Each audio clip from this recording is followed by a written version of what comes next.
Police भरती 2025 यासाठी online अर्ज कसा करायचा हे आपण या व्हिडिओमध्ये पाहणार आहोत. 15,300 प्लस जागा आहेत, त्याच्यासाठी अर्ज कसा करायचा त्यासाठीचा हा व्हिडिओ आहे. पोलीस रिक्रुटमेंट 2025.mahait.org अशी साईट आहे. साईटची लिंक मी व्हिडिओच्या डिस्क्रिप्शन बॉक्समध्ये पण दिलेली आहे. तर यासाठी अर्ज करण्यासाठी तुम्हाला ह्या वेबसाईटवरती यायचं आहे. अर्ज 29/10 पासून सुरुवात झालेली आहे आणि शेवटची तारीख आहे 30/11/2025. तुम्ही 30/11पर्यंत अर्ज करू शकता आणि 3/12 तारखेपर्यंत पेमेंट करू शकता. अर्जासाठी ज्या सूचना आहेत किंवा जाहिरात आहे ते ह्या ठिकाणी तुम्ही क्लिक केलं तर तुम्हाला दिसेल ती जाहिरात वगैरे तुम्ही वाचून घेऊ शकता. आता ह्या ठिकाणी आपल्याला अर्ज करायचा आहे. अर्ज करण्यासाठी नवीन नोंदणी करा ह्या ऑप्शनवरती क्लिक करायचं आहे. नवीन नोंदणी करावरती क्लिक केल्यानंतर या ठिकाणी आपल्याला नोंदणी करून घ्यायची आहे. सगळ्यात पहिले नोंदणी करताना तुमचा जो आधार क्रमांक आहे तो टाकायचा आहे आणि जनरेट OTP वरती क्लिक करायचं आहे. आता इथे आधार कार्ड नंबर टाकल्यानंतर OTP येतो, तो OTP या ठिकाणी टाकून घ्यायचा आहे आणि OTP टाकल्यानंतर व्हेरीफाय OTP यावरती क्लिक करायचं आहे. तो OTP टाकून व्हेरीफाय OTP केल्यानंतर आपल्याला पुढची स्टेप आहे की मेलमध्ये आपल्याला एक लिंक येतं. तर ह्या ठिकाणी सक्सेसफुल असं आलेलं आहे. आपली आधार कार्डवर जशी माहिती आहे ती माहिती या ठिकाणी दिसून येते. आता इथे आपल्याला आपला मेल ID टाकायचा आहे. मेल ID व्यवस्थित टाका कारण त्याच्यावरती एक लिंक येते. तर मेल ID टाकायचा आहे. पासवर्ड आपल्याला तयार करायचा आहे. पासवर्ड @ आणि नंबर आणि एक कॅपिटल लेटर असं असतं, तसं पासवर्ड बनवून घ्यायचं आहे. सेम पासवर्डची खातरजमा करायची आहे. तोच पासवर्ड या ठिकाणी डबल टाकायचा आहे. मोबाईल नंबर टाकायचा आहे. पूर्ण नाव इंग्रजीमध्ये टाकायचं आहे. पूर्ण नाव मराठीमध्ये टाकायचं आहे, जसं आधार कार्डवरती आहे तसं. लिंग सिलेक्ट करून घ्यायचं आहे. ह्या ठिकाणी हा बॉक्स आहे आय हॅव रीड इन्स्ट्रक्शन, तो टिकमार्क करायचा आहे. कॅप्चा कोड टाकायचा आहे आणि रजिस्टरवरती क्लिक करायचं आहे. सगळी माहिती भरून झाल्यानंतर रजिस्टर केल्यानंतर तुम्हाला प्लीज चेक युअर ईमेल असं येतं. तिथे ओके करायचं आहे. तुमचा मेल ओपन करायचा आहे. तर इथे मेल ओपन केल्यानंतर तुम्हाला मेलमध्ये एक लिंक आलेली असते, त्या लिंकवरती क्लिक करायचं आहे. लिंकवरती क्लिक केल्यानंतर ती व्हेरीफाय सक्सेसफुली असं लिहून येतं, म्हणजेच तुम्ही सक्सेसफुली रजिस्टर केलेलं आहात पोलीस रिक्रुटमेंटसाठी. तिथे ओके करून घ्यायचं आहे आणि ह्या ठिकाणी पुन्हा जो आपला पेज असतो तो पेज येतो. आता इथे आपल्याला लॉग इन करून घ्यायचं आहे. लॉग इन करताना युजरनेममध्ये मेल ID आणि जो आपण आता पासवर्ड तयार केलेला तो पासवर्ड, हा जो कॅप्चा कोड आहे तो कॅप्चा कोड हे सगळं टाकून लॉग इन करायचं आहे. लॉग इन केल्यानंतर तुम्हाला तुमची आधार कार्डवर डिटेल्स आहे आणि फोटो आहे तसं सगळं या ठिकाणी दिसून येतं. आता इथे तुम्हाला अर्ज करायचा आहे. अर्ज आणि छायाचित्र स्वाक्षरी त्या ठिकाणी क्लिक करायचं आहे आणि पदासाठी अर्ज करा त्यावरती क्लिक करायचं आहे. पदासाठी अर्ज करावर क्लिक केल्यानंतर तुम्हाला सगळी इन्फॉर्मेशन तुमची जी आधार कार्डवरती आहे तशी ते दिसून येईल. आता या ठिकाणी तुम्हाला तुमचं नाव लिहायचं आहे इंग्रजीमध्ये. त्याच्यानंतर तुमचं लग्न झालं असेल तर पतीचं नाव किंवा वडिलांचं नाव, आडनाव आणि आईचं नाव असं या ठिकाणी लिहायचं आहे. तेच सेम देवनागरी म्हणजे आपली जी भाषा आहे मराठी तुमची जी आहे त्याच्यामध्ये परत मराठीमध्ये लिहून घ्यायचं आहे. आता कोणत्या पदासाठी करताय तुम्ही अर्ज, police constable driver, police constable SRPF किंवा पोलीस कॉन्स्टेबल बॅट्समॅन जे पण आहे ते सिलेक्ट करून घ्यायचं. कोणत्या ठिकाणासाठी करताय, समजा पुणे असेल, ठाणे, मुंबई असेल, रत्नागिरी, सिंधुदुर्ग, रायगड जे काही असेल ते तुम्हाला इथे सिलेक्ट करून घ्यायचं आहे आणि पुढील पृष्ठ म्हणून लिहिलेलं आहे त्यावर क्लिक करायचं. मी सगळं भरून पुढील पृष्ठावर क्लिक केलं आहे. आता हा ऑप्शन आहे आरक्षण तपशील. आरक्षण तपशील भरताना तुम्ही इथे सगळे एक एक मी वाचून दाखवत नाही, खूप वेळ जाईल. तुम्ही इथे वाचायचं आहे. वाचून झाल्यानंतर तुम्हाला समजून येतं की इथे आपल्याला होय करायचं की नाही करायचं आहे. प्रत्येकाने वाचा आणि होय करायचं की नाही करायचं ठरवा. म्हणजे भूकंपग्रस्त आहात का, माजी सैनिक आहात का, ह्या सगळ्या गोष्टी इथे विचारलेल्या असतात. त्या नीट वाचायच्या आणि तुमचं काय आहे, होय आहे की नाही आहे ते सिलेक्ट करून घ्यायचं. तर जात प्रवर्ग निवडायचे. जात SC ST OBC जे काही असेल, ओपन असेल ते सिलेक्ट करून घ्यायची. त्यानंतर तुम्ही HSC 12th पास आहात तर ते सिलेक्ट करून घ्यायचं. आता इथे तुम्हाला क्रमांक लिहायचा आहे. तो पासिंग सर्टिफिकेट असतो, रिझल्ट नाही. जो पासिंग सर्टिफिकेट असतो 12वीचा त्याच्यावर जो नंबर असतो आपला उत्तीर्ण प्रमाणपत्र क्रमांक तो ह्या ठिकाणी लिहायचा आहे. जन्मदिनांक टाकायचे. वय आपोआप कॅल्क्युलेट होईल दिनांक टाकल्यानंतर. पुढील पृष्ठावर जायचं. आता ह्या सगळी माहिती जी आहे होय नाही वगैरे ते सगळं वाचून मी भरून घेते आणि त्याच्यानंतर पुढे जा ह्याच्यावरती क्लिक करायचा. आता इथे सगळी माहिती भरून झाल्यानंतर पुढे आपण दुसऱ्या पोस्टवरती आल्यानंतर संपर्क तपशील लिहिलेला आहे. संपर्क तपशीलमध्ये तुम्हाला तुमचा ॲड्रेस लिहायचा आहे. जर तुम्ही आता तो राहता तो ॲड्रेस लिहायचा आहे संपर्कासाठी. त्याच्यानंतर तुमचा पत्ता, राज्य, जिल्हा, तालुका, मुक्काम पोस्ट, पिनकोड हे सगळं लिहायचं आहे. सेम ॲड्रेस असेल तुमचा परमनंट तर तो क्लिक करायचे स्थायी निवास तपशील आणि जर दुसरा असेल तुमचा परमनंट ॲड्रेस तर तो पण ह्या ठिकाणी टाकून घ्यायचा जो तुमचा कायमस्वरूपी पत्ता आहे. सगळं टाकल्यानंतर पुढील पृष्ठावरती क्लिक करायचं आहे. त्यानंतर या ठिकाणी अजून एक जो इतर तपशील असा ओपन होतं.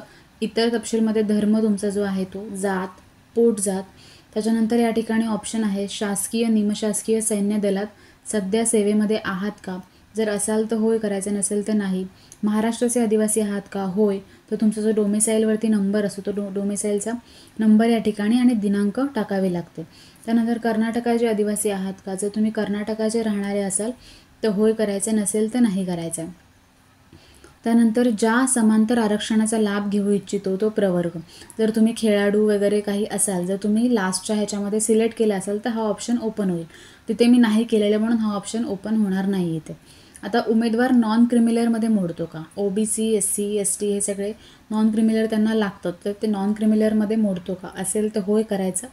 आणि नॉन क्रिमिलर तुमच्याकडे सर्टिफिकेट आहे का हे सुद्धा विचारलं जाईल, तर त्या ठिकाणी पण तुम्हाला होय करायचं आहे, प्रमाणपत्र आहे का, नसेल तर नाही करायचं आहे. आता पोलीस शिपाई पदाच्या भरतीसाठी विहित केलेली शारीरिक अर्हता पूर्ण आहे का, असेल तर होय करायचे, नसेल तर काही असेल तर नाही करायचे. त्यानंतर तुम्हाला शारीरिकदृष्ट्या तुम्ही व्यवस्थित आहात ना, ते होय करायचं, काही अडचण असेल तर नाही करायची. ह्या ठिकाणी आपल्याकडे C या प्रवर्गातील NCC प्रमाणपत्र आहे का, असेल तर होय करायचं, नसेल तर नाही करायचं आहे. त्यानंतर आपल्याकडे वाहन चालवण्याचा परवाना आहे का, लायसन्स आहे का, होय करायचं, नसेल तर नाही करायचं. संगणकाचा प्रमाणपत्र आहे का, त्याच्यानंतर तुम्ही शेतकरी आत्महत्याग्रस्त शेतकऱ्यांचे पाल्य आहात का, हे सगळं तुमचं ऑप्शन वाचून घ्यायचं. तुम्हाला होय असेल तर होय, नाही असेल तर नाही, पुढील पृष्ठावरती जायचं सगळं लिहून. मी सगळी माहिती भरून घेतली. आता इथे मी वाहन परवाना नाही केले म्हणून वाहन परवाना तुम्हाला 2 वर्षाच्या आतमध्ये सादर करावा लागेल असं लिहून आलेलं आहे. तुमचं पण नसेल तर 2 वर्षामध्ये करावं लागेल. पुढील पृष्ठावरती जायचं. पुढील पृष्ठावरती आल्यानंतर आता आपल्याला शैक्षणिक तपशील लिहायचं आहे. तर त्या ठिकाणी अर्हता म्हणून HSC आहे. त्यानंतर विद्यापीठाचं नाव लिहायचं आहे, उत्तीर्ण, पास, निकालाचे वर्ष, त्याच्यानंतर प्राप्त गुण आणि एकूण गुण, म्हणजे कितीपैकी किती म्हणले ते प्राप्त गुण आणि एकूण गुण किती होते ते. त्यानंतर तुम्ही ग्रॅज्युएशन केलं असेल तर होय करायचं आहे.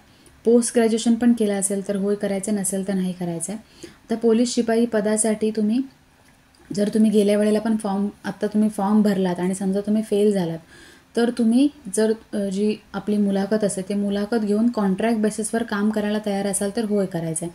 कन्सर्न टिक करायचं आहे आणि अर्जाचं पुनर्रक्षण करायचं आहे, पुनर्दृश्य करायचं आहे, ह्याच्यावरती क्लिक करायचं आहे. म्हणजे हे सगळं जो अर्ज आहे पूर्वदृश्य, म्हणजेच आपण अर्ज एकदा बघू शकतो.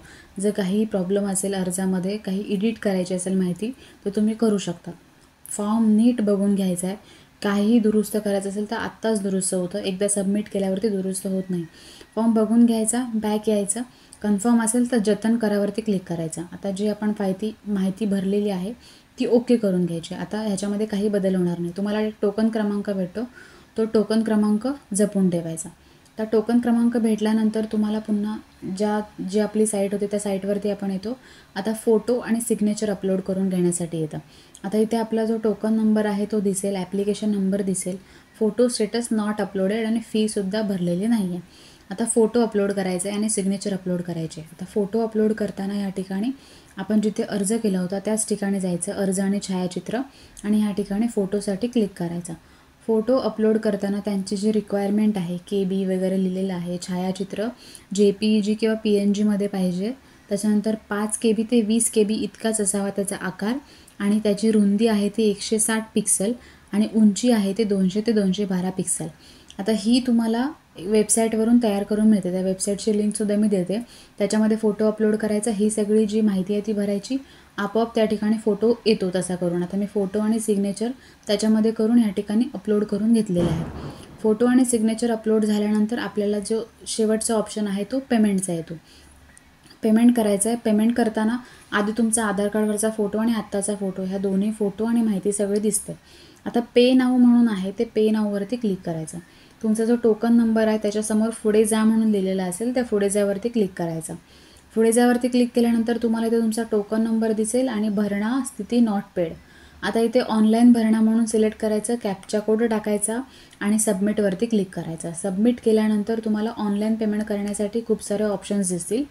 आता इथे नेट पेमेंट आहे, क्रेडिट कार्ड, डेबिट कार्ड आहे, IMPS आहे, नेट बँकिंग आहे. तर ह्या ठिकाणी कोणतंही एक चूज करायचं आणि पे गव्हर्मेंट क्रेडिट डेबिट, पे गव्हर्मेंट इंडिया हे जे ऑप्शन आहे त्याच्यावरती क्लिक करायचं. तर त्याच्यावरती क्लिक केल्यानंतर तुम्हाला इथे पेमेंटचे ऑप्शन दिसतील, तुम्हाला पेमेंट करताना काय काय येईल. आता इथे तुम्हाला पेमेंटसाठी तुमची डिटेल्स आधी दिसेल, ती व्यवस्थित आहे का बघा. प्रोसीड करा. प्रोसीड केल्यानंतर तुम्हाला इथे UPIचे ऑप्शन आहे, त्याच्यानंतर नेट बँकिंगचं ऑप्शन आहे, क्रेडिट डेबिट कार्डचं ऑप्शन आहे.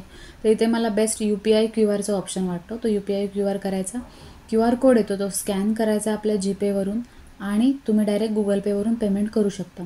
टोटल पेमेंट तुमचं झालं की ह्या ठिकाणी पेमेंट झालेलं तुम्हाला दिसेल तुमच्या फोनमध्ये. आता इथे काय होतं, कधी कधी पुन्हा स्टेटस आहे ते पे नाऊच दिसत नाही पेड म्हणून. कधी कधी 1-2 तासानंतर दिसतं किंवा कधी कधी थोड्या वेळाने दिसतं. तर तोपर्यंत वेट करायचं आहे. तर अशा प्रकारे पे नाऊ झाल्यानंतर इथे तुमचं प्रिंट ॲप्लिकेशन आणि प्रिंट रिसिप्ट येईल, ती डाउनलोड करून घ्यायची आणि ती सांभाळून ठेवायची. पुढे काही स्टेटस बघायचं असेल तर लॉग इन करून बघायचं किंवा मेल उघडून बघायचा, मेलही येतो. अशा प्रकारे हा जो फॉर्म आहे तो भरायचा. त्यांच्यासाठी हा व्हिडिओ महत्त्वाचा आहे, त्यांच्यासोबत तुम्ही शेअर करू शकता.